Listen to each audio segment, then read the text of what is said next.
I want to send to the first two speakers because I realize that we are here today and we are working for the same things. We are working for Pacific solutions,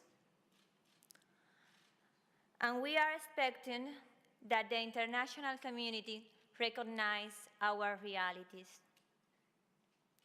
I also want to thank to the organizer of this Summit for Human Rights and Democracy.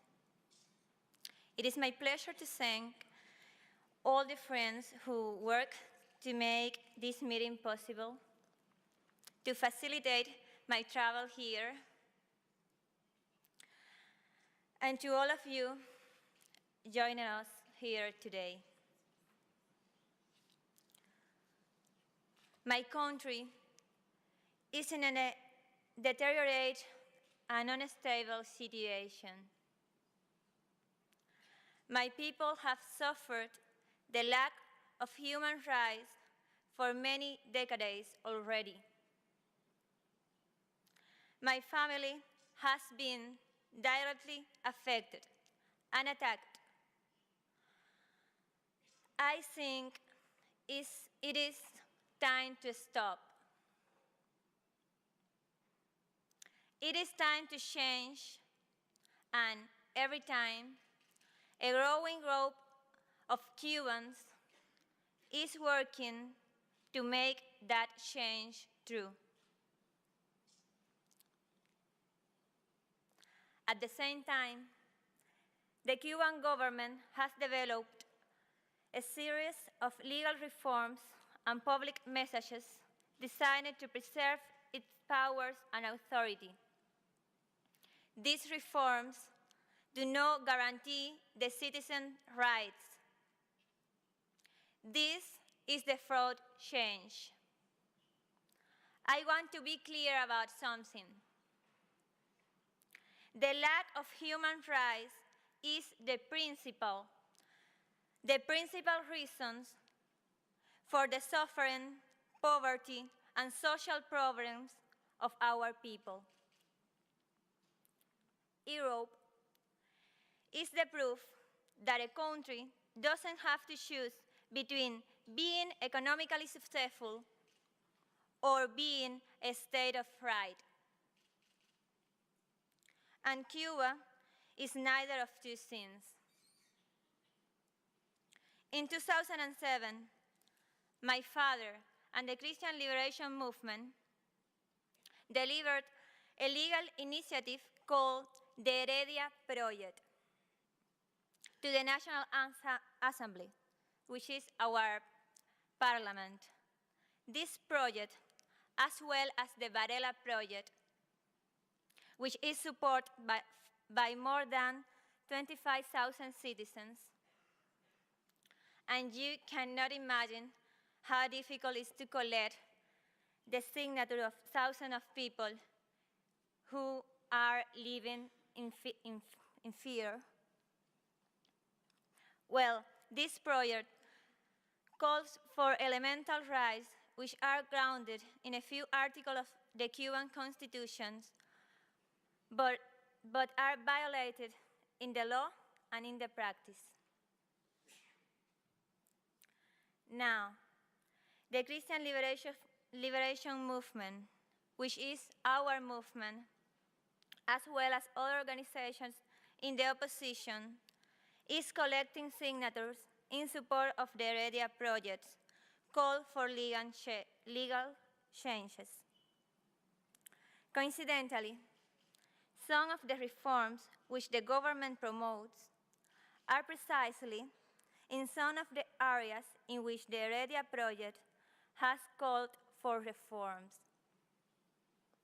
In each case, the new laws, far from giving power to the people, have been designed so that the government retains the last words. These laws not only confirm the government's control, they also maintain the discrimination against the Cuban citizens.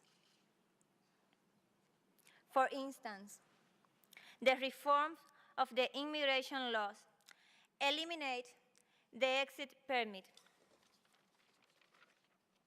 but added a list of requirements to receive the actualized passport. The government continues deciding who may enter or leave the island.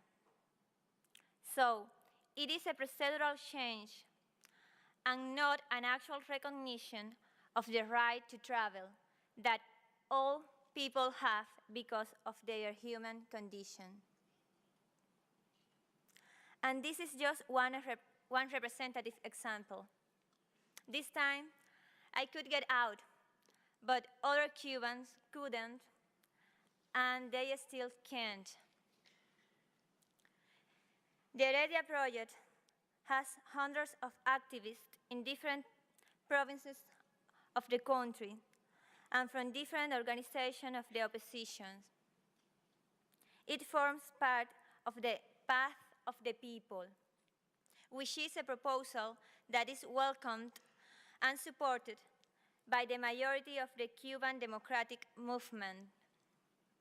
The Path of the People demands fundamental rights which the Cuban people lack, and suggests steps to obtain them.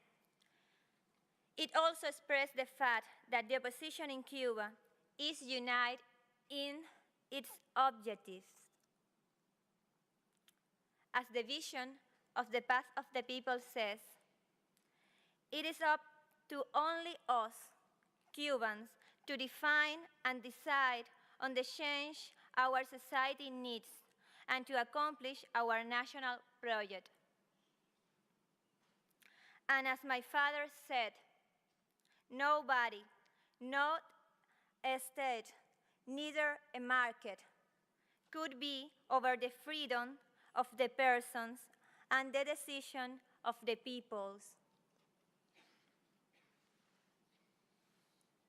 We don't want and we don't need to depend on anybody, not on Venezuela, not on the United States.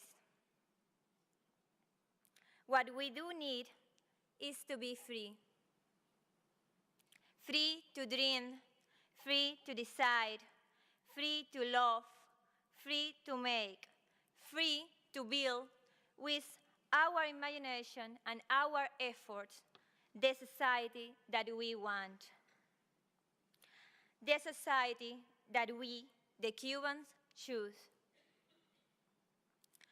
The Path of the People says, yet for our citizens to truly design, decide, and build their future, their rights must be guaranteed. Must be guaranteed by the law, and a trustful and respectful environment must be attained.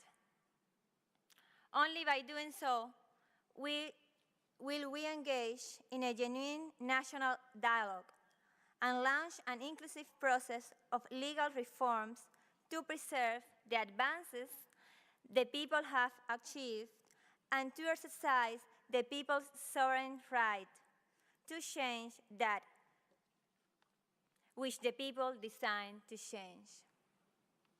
So, our demand is for the rights of all Cubans to their fundamental rights and to free elections.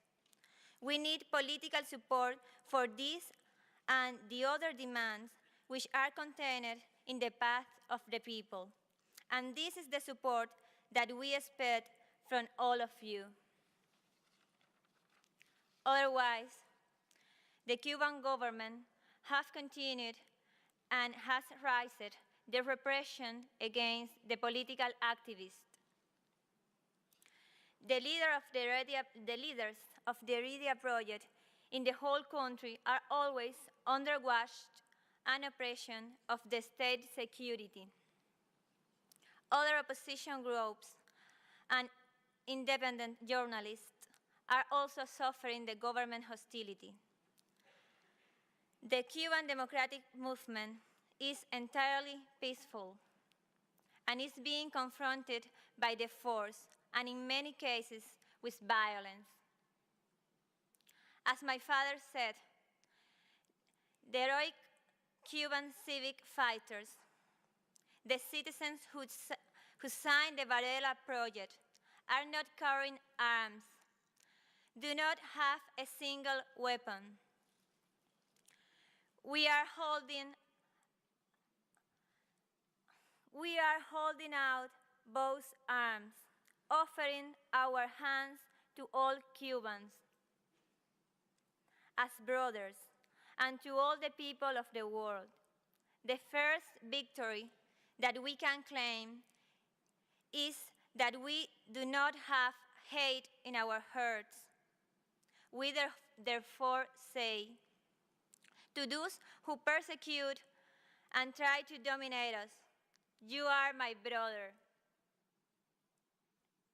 I do not hate you, but you are no longer going to dominate me through the fear. I do not want to impose my truth, and I do not want you impose yours. Let us see the truth together. My dear father, Oswaldo Paya, and my young friend, Harold Cepero, gave their life fighting peacefully against the fraud change and for the freedom of the Cubans. My family, our movement, and many people do not believe that their deaths were accidental. My father received many death threats during his life, which increased in the last months of his life. We received a mobile text message from Madrid that told us that his car was hit by another car.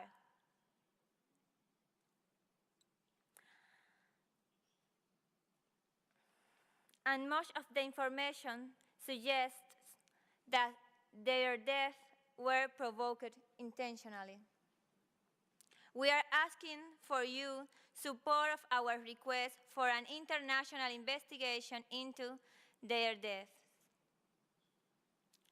I have fear, but my fear will not dominate me.